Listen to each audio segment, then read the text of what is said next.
Okey, bismillahirrahmanirrahim. Assalamualaikum warahmatullahi wabarakatuh. Alhamdulillah wassalatu wassalamu ala Rasulillah wa ba'd. Hadis pagi ini kita masih lagi dalam amalan-amalan yang membabitkan soal-soal fardu ain dalam kehidupan kita, ataupun hukum hakam yang membabitkan soal amalan untuk kita semak di dalam amalan dia kita. Ialah hadis Ummu Salamah yang diriwayatkan oleh Imam Al-Bukhari dan juga Imam Muslim, di mana Ummu Salamah kata ja'at Ummu Sulaim imra'atu Abi Talha ila Rasulillah sallallahu alaihi wasallam faqalat ya Rasulullah inna Allah la yastahi min al-haq hal 'ala al-mar'ati min ghuslin idha hiya ihtalamat qala na'am idha ra'at al-ma'. Okey, hadis ni ringkas saja. Kata dia Ummu Salamah, iaitu zaujatun Nabi sallallahu alaihi wasallam, isteri Nabi Ummu Salamah Ummul Mukminin. Dan kita kena tengok video saya yang lain tentang huraikan siapa Ummu Salamah ni. Dia kata ja'at Ummu Sulaim, datang Ummu Sulaim. Ummu Sulaim ni ialah ibu Anas bin Malik. Dia yang bawa Anas bin Malik bagi kepada Nabi sallallahu alaihi wasallam untuk khidmat. Siapa dia Ummu Sulaim? Dia kata imra'atu Abi Talha, isteri kepada Abu Talha. Suami dia Abu Talha, anak mereka juga ada nama Talha. Dia datang kepada Nabi sallallahu alaihi wasallam. Dia kata, ya Rasulullah, wahai Rasulullah, innallaha la yastahi minal haqq. Wahai Rasulullah, Allah tak malu daripada yang benar. Ni dia punya intro soalan kepada Nabi tu, sebab kerana soalan yang dia nak tanya kepada Nabi ni, soalan ni mungkin agak sensitif pada sebahagian orang. Mungkin orang yang merasa malu bila dengar, tapi Allah tak malu daripada yang benar, kata dia.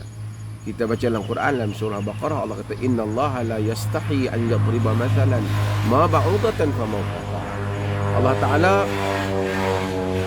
Allah Ta'ala tak malu untuk buat contoh seperti sekecil nyamuk ataupun lebih daripada itu. Kerana Allah, sifat haya itu, sifat malu itu ada bagi Allah, tapi yang layak dengan keagungan dan kebesaran Allah Jalla wa'ala. Ummu Sulaim nak tanya satu soalan yang sensitif. Jadi dia kata, ya Rasulullah, innallaha la yastahi minal haqq. Wahai Rasulullah, Allah tak malu daripada yang benar. Kemudian dia kata, hal 'alal mar'ati min ghuslin idha hiya ihtalamat. Wahai Rasulullah, adakah wajib ke atas wanita, perempuan, untuk mandi jika dia bermimpi? Mimpi yang maksud dia ni adalah mimpi yang membabitkan mimpi seks, iaitu mimpi yang menyebabkan keluarnya air mani. Nabi SAW kata, na'am idza ra'atil ma'. Ya, jika sekiranya dia melihat air. Yang ni bukan melihat air mandi, dia melihat kesan air, bukan air biasa ni. Maksud dia melihat kesan air mani pada pakaiannya, ataupun pada tempatnya, pada baju dalam dia, ataupun pada kain dia, pada selimut dia, pada katil dia. Na'am idza ra'atil ma'. Ya, jika dia melihat air. Air yang keluar disebabkan kerana mimpi dia tadi. Mimpi ni mimpi seks lah, walaupun ihtalamat tu mimpi. Mimpi tu merangkumi semua, tapi tentulah berkaitan dengan mimpi seks. Kalau tidak, dia nak tanya buat apa. Kalau dia mimpi setakat pergi beli tudung, ya, ataupun mimpi pergi beli cadar baru, ataupun pergi beli curtain baru, ya, mimpi tu tak ada makna. Okey. Allah Subhanahu Wa Taala tidak malu dalam hal ini, kerana ini membabitkan hukum. Dan Rasulullah akur muqaddimah yang disebut oleh Ummu Sulaim. Hadis ni telah memberikan makna yang besar kepada para fuqaha, kerana di dalamnya ada perbahasan hukum hakam yang berbagai-bagai. Yang pertama ialah perbahasan dalam hukum hakam ni ialah, yang pertama ialah wanita mungkin boleh bermimpi dengan mimpi seks, bukan lelaki saja. Biasanya orang kata budak lelaki yang mimpi, orang lelaki yang mimpi. Wanita juga mungkin boleh bermimpi seks, yang ni boleh berlaku mimpi jima', berlaku pada lelaki, berlaku pada wanita dengan hadis Ummu Salamah ini. Yang kedua ialah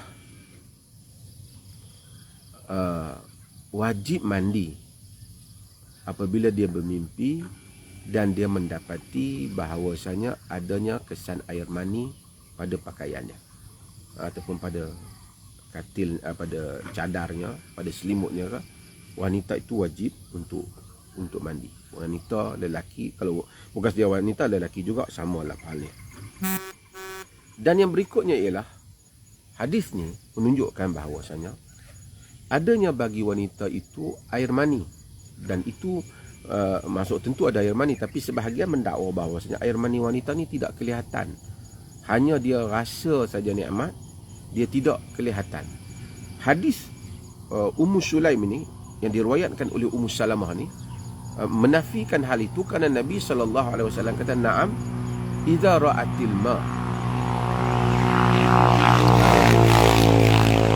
ya jika sekiranya, ya mutu tu lagi, ya jika sekiranya dia melihat air, yakni air mani dia lah perempuan itu. Ini menunjukkan air mani perempuan juga mungkin keluar dari, bukan saja terasa nikmat di dalam tubuhnya, dia juga mungkin keluar daripada farasnya dan farjul mar'ah, dia keluar dan kemudian keluar sehingga terkena kepada pakaiannya atau zahir di luarnya. Bahkan para fuqaha menyebut boleh berlaku bukan saja pancutan oleh lelaki, juga boleh berlaku oleh kaum orang perempuan, walaupun bukan semua hal itu berlaku. Hadis ni menolak dakwaan yang mana bahawasanya tidak kelihatan air mani wanita. Okey, ada beberapa hukum daripada hadis ni. Hadis ni macam heavy lah, macam mana kata Ummu Salamah, tapi ia penting. Pertama, apabila satu orang keluar air mani, kan, dan saya nak sebelum tu saya nak sebut beberapa hal loh, keadaan hukum loh. Yang pertama ialah kalau sekiranya satu orang keluar tidur, kemudian dia mimpi.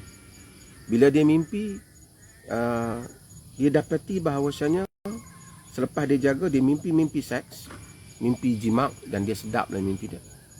Dia tengok tak ada apa-apa air di pakaian dia ke, tak ada kesan apa-apa. Dalam keadaan itu dia tak wajib mandi.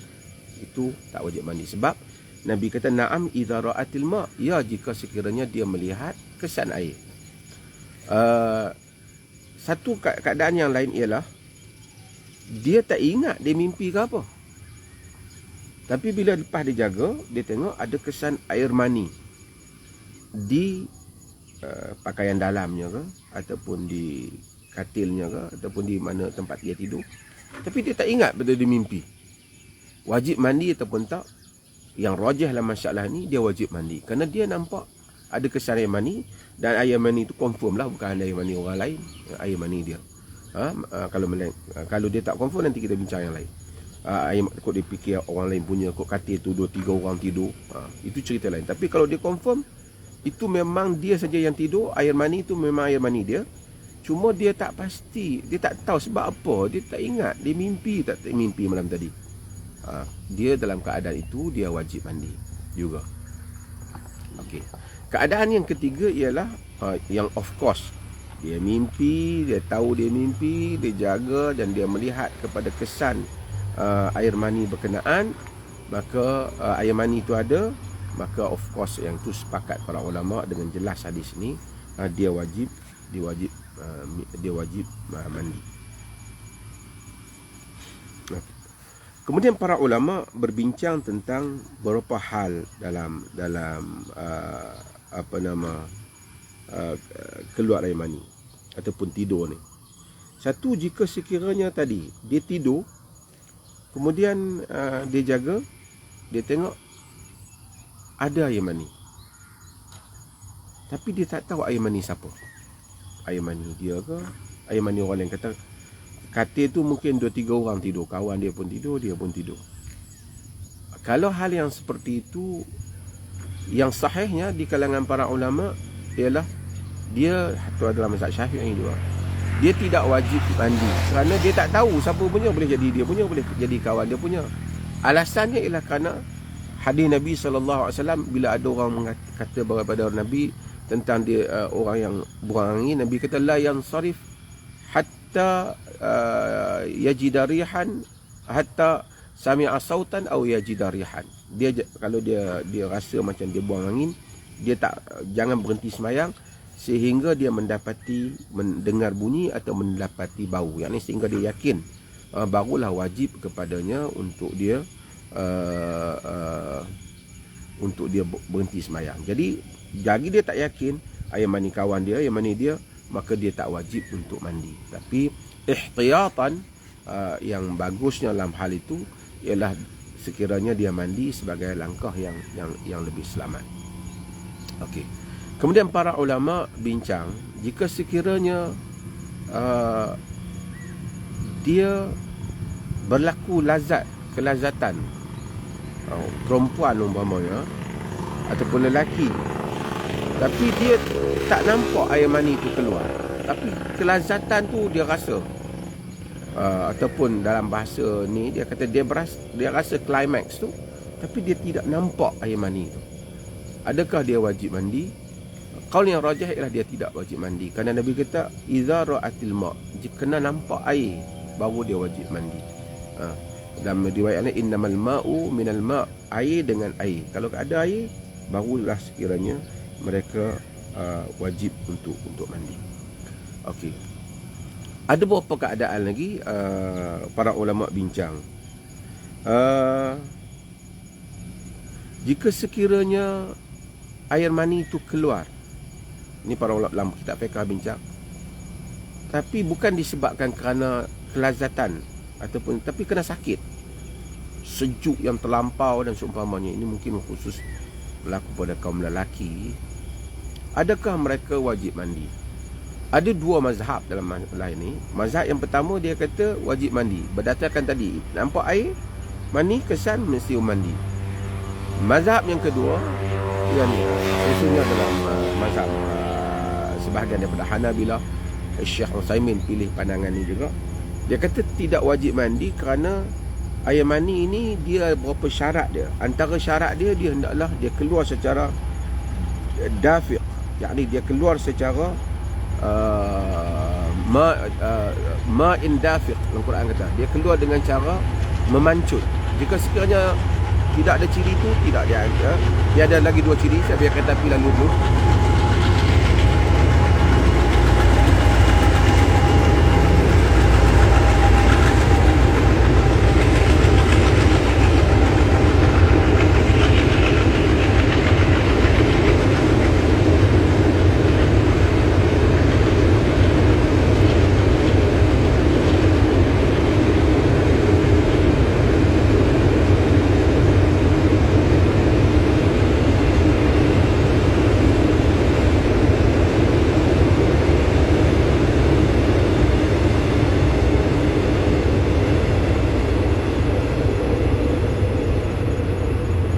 Okey. Mazhab yang kedua yang tadi, dia ada dua mazhab apabila orang tu keluar air mani tanpa kerana syahwat, kerana sakit, kerana apa. Dia kata kalau sekiranya mazhab yang pertama dia kata keluar dah wajib mandi. Mazhab yang kedua dia kata bahawasanya tak, dia mesti diiringi dengan rasa lazat. Kerana itu syarat air mani yang wajib mandi. Wa in kuntum junuban fatahharu, jika kamu berjunub maka barulah kamu hendaklah kamu bersuci. Dan Allah Subhanahu wa taala wa khuliqa min ma'in dafiq, dan dia diciptakan daripada air yang memancut. So dia hendaklah memancut, yakni dia dafqan, yakni air itu memancut. Yang kedua ada raihah, air mani ni dia ada bau. Dia orang sifatkanlah. Mani perempuan mungkin jarang orang boleh tengok kan, tapi dia sifatkan mani ni mungkin iaitu dia kalau dia kering kata mereka bauan dia tu nak macam dengan telur. Bila dia basah, bau dia tu nak macam dengan tepung. Itu dia kata ada bau. Kemudian futuratul badan, dia lemah badan dia apabila lepas dikeluarnya air mani. Ini dia kata ciri. Kalau ada ciri ni, dia wajib mandi. Tapi walau bagaimanapun, kalau dah tengok air mani tu, yang terbaiknya ialah satu orang mandi dalam hal tu, keluar daripada khilaf yang berlaku di kalangan para ulama. Okey, para ulama bincang pula, jika sekiranya satu orang tu dia tidur, kemudian dia jaga, dia tengok ada air di tempat tidur dia tu, dia tak tahu air mani ke air lain. Dia nampak basah, dia tak tahu nak bezakan. Ini dibincangkan oleh para ulama. Tapi kalau dia jahil sangat, kalau air kencing, dia tahulah kan. Tapi tua-tua kencing atas tu, adalah juga manusia macam tu kan. Tapi kalau dia tak tahu, mungkin air mani, mungkin bukan air mani. Ada dua mazhab dalam masalah ni. Satu, mereka kata bahawasanya wajib mandi. Kerana selamat. Kerana dia tak tahu, mungkin. Mazhab yang kedua, dia kata tak, sehingga dia yakin air mani. Kerana asalnya satu orang tu tak wajib mandi, sehingga ada bukti yang yakin dia wajib mandi. Kalau dia, melainkan dia tu jahil, tak tahu apa, lepas tu orang lain cek, orang tahu itu memang air mani. Tapi kalau dia dapat membezakan, dia ada pengetahuan membezakan air mani, tiba-tiba dia tengok yang ni bukan macam air mani, tapi air apa dia tak tahu, dia tak wajiblah mandi. Dia tak wajiblah mandi. Ataupun dia tengok kering dan macam kesan air mani kering, dia tak beza air mani ke air tumpah, dia minum apa, susu ke apa. Bila dia tak pasti, mazhab yang kedua tidak wajib mandi. Walau bagaimanapun, ihtiyatnya yang terbaik ialah dia mandi, kerana itu akan mengeluarkan dia pada masalah. Tetapi asalnya sesuatu kewajipan itu tidak diwajibkan, melainkan setelah kita pasti hal itu telah berlaku. Kerana asalnya seseorang itu dianggap tidak berjunub sehingga terbukti ia berjunub. Wallahu ta'ala alam. Okey, clear ke bahasan ni? Hadis Ummu Sulaim ni, walaupun kita nampak macam sensitif sikit, tapi ia memberikan banyak makna untuk amalan-amalan kita yang membabitkan hukum akan fardu ain. Hingus kot. Kalau hingus dia tak boleh beza peluk. Kita akan ada hadis Aisyah terang bagaimana dia membersihkan mani Nabi SAW di pakaian. Pakaian yang kena air mani boleh pakai untuk solat dah. Akan ada bab ni, tapi kesimpulan awalnya kita bagi untuk makluman awalnya, dia boleh pakai pakaian kena mani untuk solat.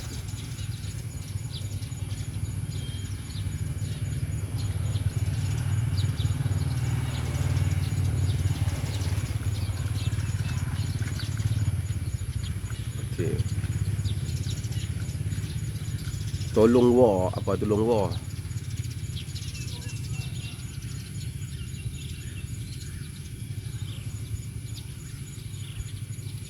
Cepat sangat dan saya tak nak macam.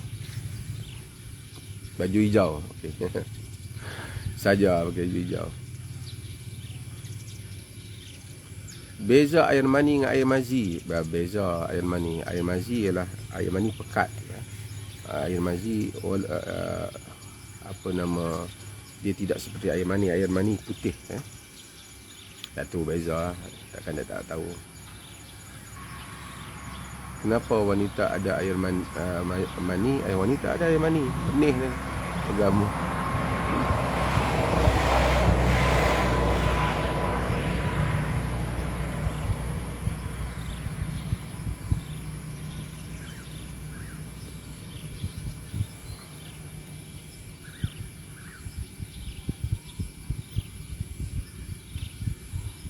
Okey, semua dah clear.